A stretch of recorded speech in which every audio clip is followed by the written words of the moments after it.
xasida yi tagg yi di jazbu ak mawaahibu ak muqaddamatul amdaax ak limaahin bashirin ñooy xasida yi nga xam ne sëriñ bi digle woon nañu koy jàng ci guddi gàmmu te mu ne woon doy nañu sa gàmmu nga xam ne kon mayees na koy yëkkati di ko jàng di ko yëkkati ci guddi gàmmu mayees na koy durusit ci guddi gàmmu jazbul qulub mawaahibun naafi' muqaddamatul amdaax ak limaahin bashirin sëriñ bi ne woon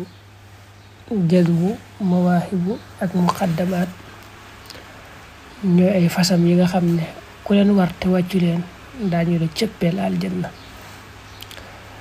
ne woon ku dégg riirum jazbu du dégg riirum sawara mawaahibu mu ne woon buñ ko doon jàng bis bu ne junni yoon it du tax mu sàpp yonent bi sallallahu alayhi wa sallam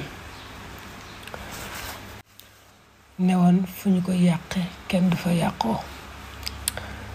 muqaddamaat nag mu ne fukki buntu la ak juróom benn